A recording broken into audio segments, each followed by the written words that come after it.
E vamos cumprir agora nosso papo hoje, nossa entrevista para falar sobre energia solar. Eu estou com o Guilherme Susteras, que é coordenador da Absolar, e já conversou conosco em outras oportunidades. A Absolar já esteve conosco em outras oportunidades para falar sobre números importantes desse setor. Hoje uma oportunidade boa, fim de ano, a gente faz um balanço desse setor depois da divulgação da notícia que a energia solar atingiu 23 gigawatts, ultrapassou mais de 116 bilhões de reais em investimentos. Guilherme, como vai? Boa tarde.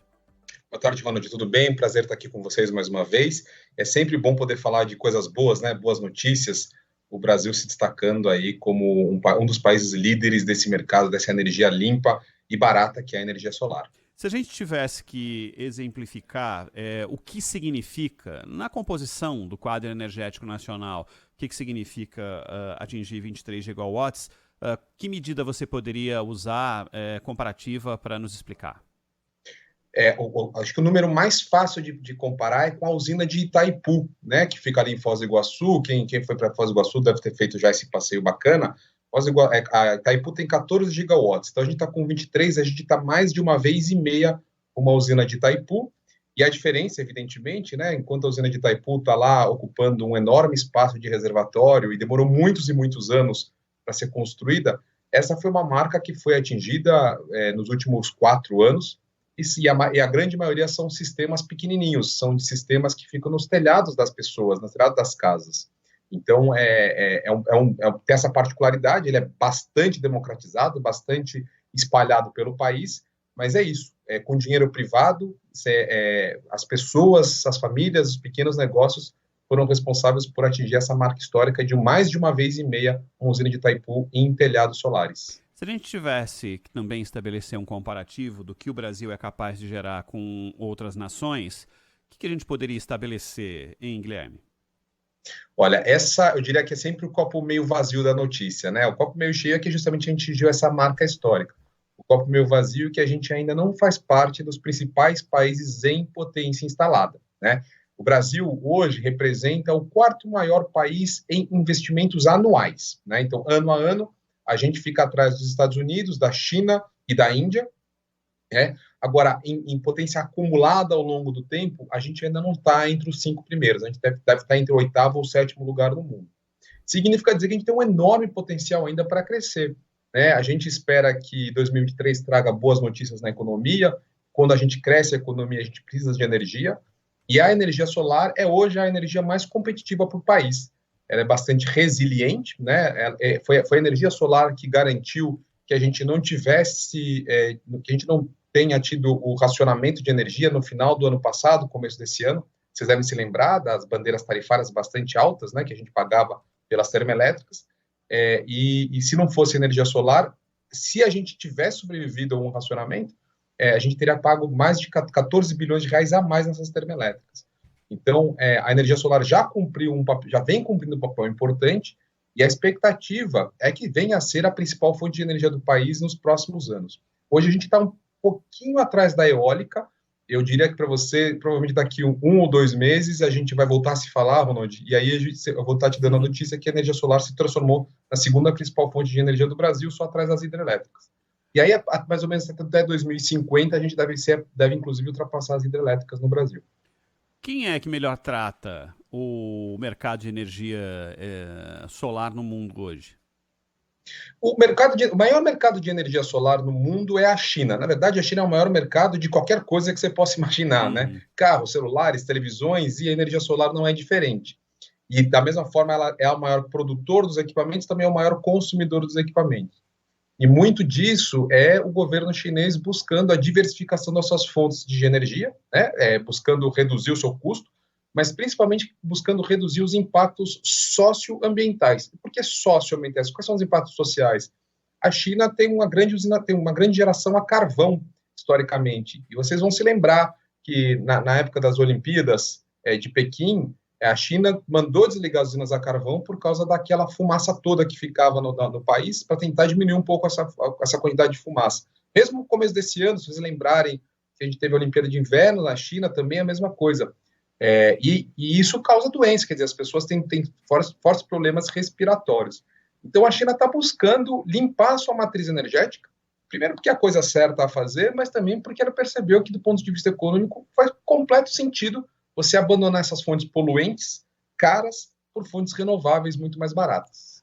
A China é o mercado, em números totais, em números absolutos, que melhor explora, mas há outros exemplos de nações melhores, mas que têm na energia solar uma participação mais destacada no conjunto das energias geradas? Olha, vale muito destacar o exemplo, por exemplo, da Alemanha, né? Hoje a Alemanha ela ainda tem uma posição de destaque no mundo, né? Ela tá em quarto lugar em energia solar instalada no mundo, e não é porque ela vem instalando recentemente, isso é uma política muito antiga, né? Também de substituir as usinas a carvão, também substituir as usinas nucleares, também diminuir a dependência do gás russo, e acho que a Alemanha tomou uma decisão certa. A gente está vendo aqui a grande questão do preço da energia na Europa por conta do gás da guerra da Ucrânia, e a Alemanha foi o país que primeiro começou as principais políticas de incentivo à energia solar. E nos Estados Unidos, né, as políticas tendem a ser estaduais. A Califórnia é o estado que tem historicamente mais incentivado a energia solar, também por questões econômicas, também tem a questão ambiental, também tem a questão social, mas principalmente a questão econômica de redução de dependência de combustíveis fósseis, combustíveis importados. Também é bacana dizer que nessa saída das crises econômicas por conta da Covid e um pouco também essa questão da guerra da Ucrânia, tanto a União Europeia quanto os Estados Unidos têm feito políticas públicas de forte incentivo para investimento em energia solar, quer dizer, enxergando a energia solar também pelo seu lado de criação de emprego.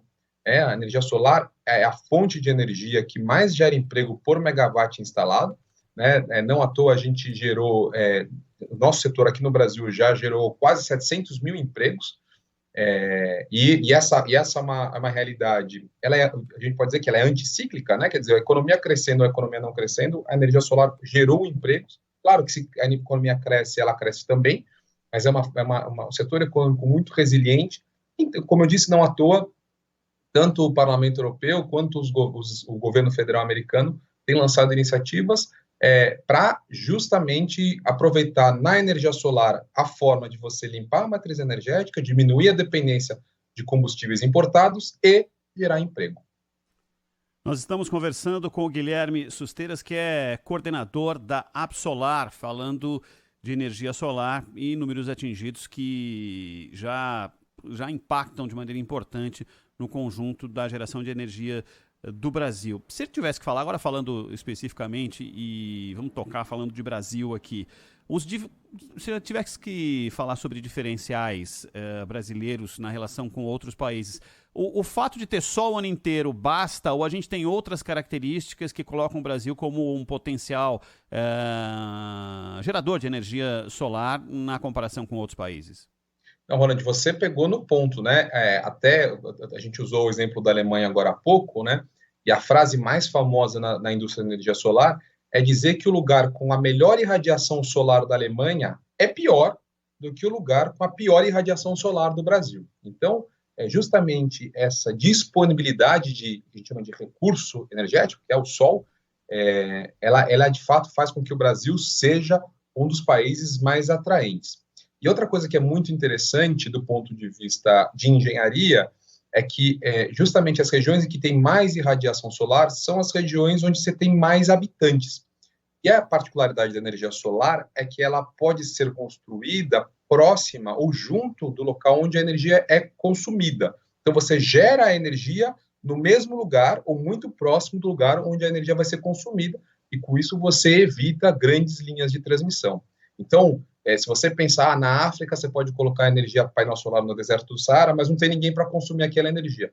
No Brasil, não. As regiões com melhor irradiação solar são justamente as regiões mais próximas dos centros de consumo. E com isso você evita a necessidade de construção de grandes linhas e também diminui a questão das perdas.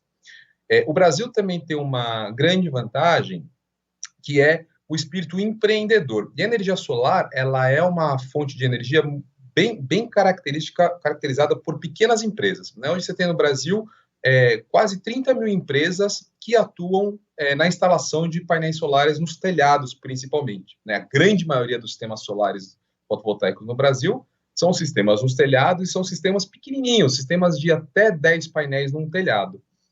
E esse espírito empreendedor fez com que essa energia, que a energia solar se espalhasse em todo o território nacional.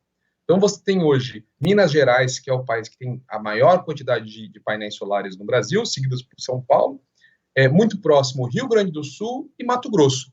E aí é bacana dizer que quando essas empresas são espalhadas e elas geram empregos especializados, então a gente está pegando os engenheiros que estavam fazendo bico como motorista de aplicativo e voltando para a engenharia, então você acaba produzindo um círculo virtuoso, porque essa economia de energia, essa economia do bolso de quem investiu na energia solar gera emprego, esse emprego vai gerar mais consumo de produtos e serviços na região, então vai precisar de mais energia e mais pessoas vão investir, e além de ajudar o bolso de quem investiu a energia solar e as empresas que estão fazendo, a energia solar também diminui a conta dos vizinhos que também não têm energia solar, porque você evita o uso de termoelétricas, você reduz o número de meses com bandeira tarifária, você diminui as perdas, que são todos custos rateados entre os consumidores.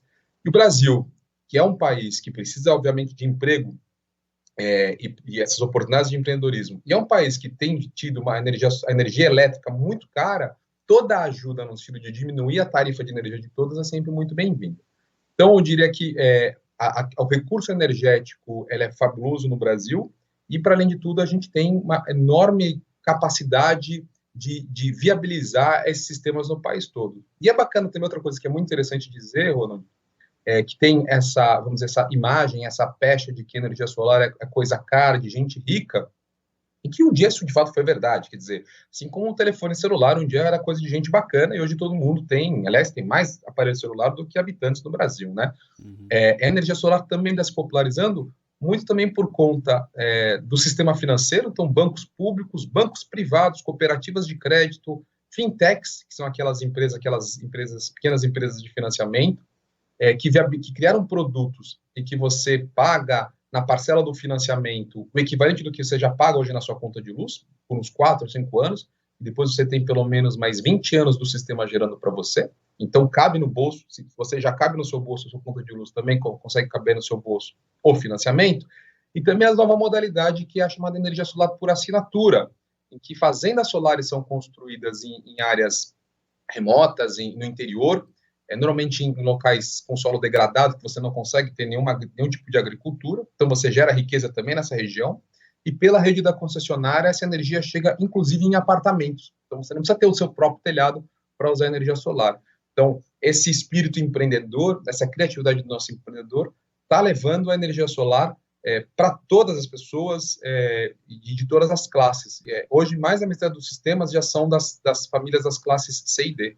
Ô Guilherme, mas me fala uma coisa, tenho certeza que tem um monte de gente que agora ficou curiosa de saber como é que eu posso assinar um fornecimento de energia a partir de captação solar, uma pessoa que mora num apartamento. Esse processo é simplório ou demanda que você tenha diante de si um condomínio já adaptado a essas condições?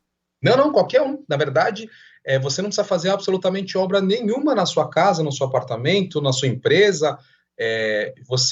Justamente essa modalidade foi criada lá em 2015, mas ela tem se popularizado mais recentemente. Ela chama, o nome técnico dela é geração compartilhada. Ela é muito mais comum em Minas do que em São Paulo, mas a gente está começando a ver ela também crescer aqui em São Paulo. Então, a empresa constrói uma fazenda solar lá no interior, numa área rural. A empresa fala para a concessionária de energia quem são os clientes daquela usina, a concessionária de energia vai lá, faz a leitura da usina, faz a leitura do seu relógio normal, do seu apartamento, do seu restaurante, da sua padaria, seja lá da unidade que você quiser consumir, e ela aloca nessa conta desse cliente a energia como se a usina estivesse ali no próprio não é a usina que está fornecendo para você, na verdade está sendo compensado por que você está dando para a companhia de energia, né? É isso aí, justamente por isso que o sistema chama sistema de compensação de energia elétrica, né? São créditos de energia que são gerados na usina e são alocados e são compensados na sua conta. Isso viabilizou que pessoas que têm apartamento, que moram em imóvel alugado, ou que o imóvel, por alguma restrição técnica, não pode receber os painéis solares. Também essas pessoas, também essas empresas já estão se beneficiando da energia solar aqui no Brasil. Ô Guilherme, essa ia ser a minha última pergunta, mas eu tenho outras para você, mas vou antecipá-la já que tratamos desse assunto de uma maneira mais de varejo, assim.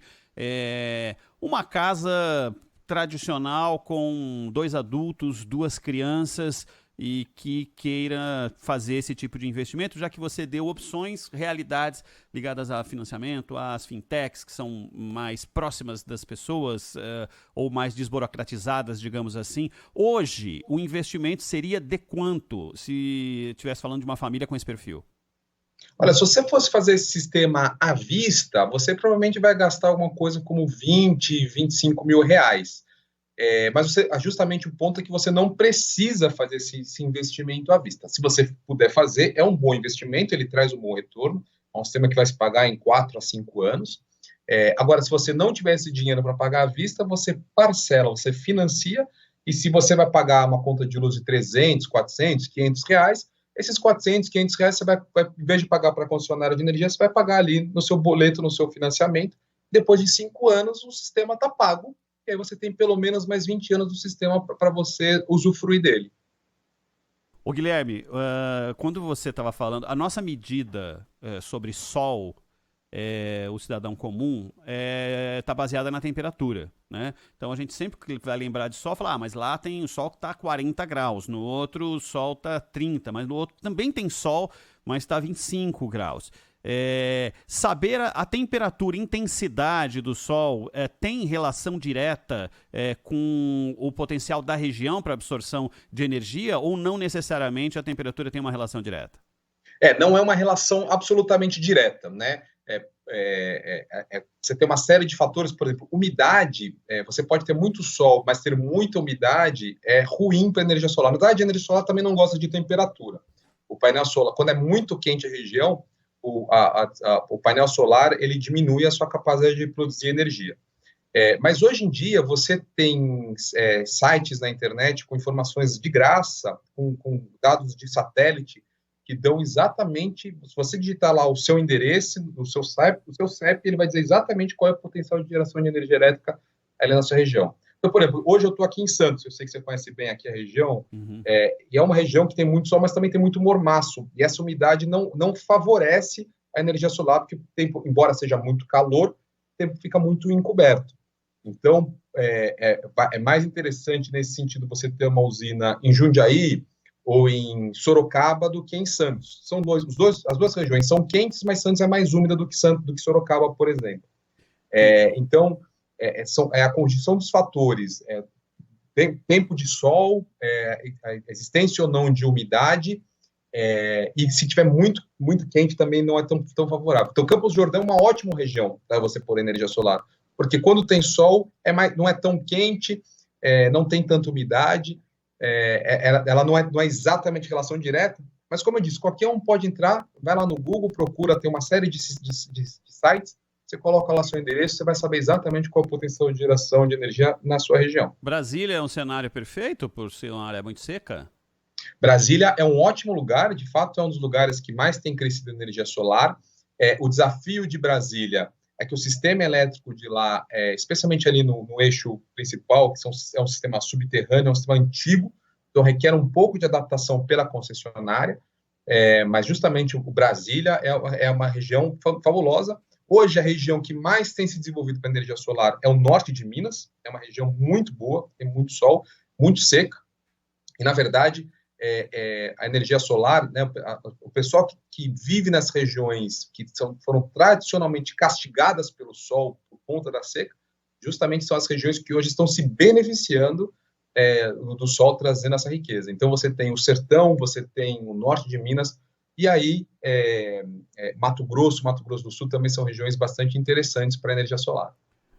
Ô Guilherme, eu vou fazer aqui mais algumas perguntas antes da gente encerrar, mas quero relacionar uma que eu tinha programado com um questionamento do ouvinte. Quero perguntar para você, já que falei de Brasília, perguntar de que forma o novo governo pode ajudar nesse processo da popularização, da multiplicação, da estruturação da captação por energia solar. E aproveitando, colocando aqui uma pergunta do Marcelo Castelli, se corre algum risco do governo querer taxar a energia solar de uma forma que inviabilize o crescimento desse setor?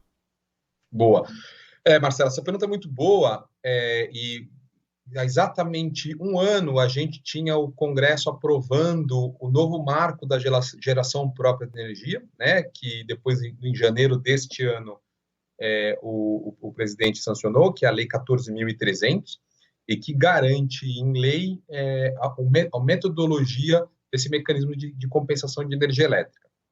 Então, para quem entrar com o seu pedido de projeto até o próximo dia 6 de janeiro, então daqui a 2 semanas, fica garantida a isenção dessas tarifações futuras de energia até 2045, então tempo de sobra aí para você conseguir fazer a amortização do seu sistema, e os novos sistemas que começarem a ser protocolados a partir do dia 7 de janeiro, eles vão entrar num mecanismo de tarifação, de tal forma que um pedaço da energia que você gera vai acabar ficando para a concessionária de energia como um pedágio pelo uso da rede. Né? Então, você vai chegar até 2029, você vai ser tarifado em aproximadamente 25% da sua geração de energia, como uma forma de remunerar a rede das concessionárias. O novo governo tem um papel importantíssimo.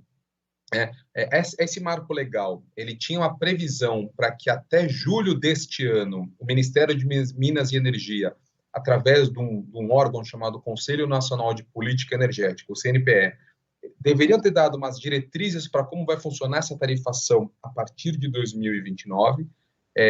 O governo que agora está se encerrando acabou não fazendo, eles abriram uma consulta pública, mas não concluíram este processo. Então, o governo está, na prática, 5, 6 meses atrasado em relação a essas diretrizes. Então, é importante que o novo governo, assim que a gente souber quem vai ser o novo ministro de Minas e Energia e todo o Ministério, todo o Conselho Nacional de Política Energética tomar posse, determinar isso, porque a Agência Nacional de Energia Elétrica, a ANEEL, que aí é um órgão de Estado, não de governo, né, tem até julho do ano que vem para determinar o valor exato da tarifação. E outra coisa que seria importante, mas a gente já não sabe se vai dar tempo, como eu disse, né, o prazo do marco legal é agora, dia 6 de janeiro.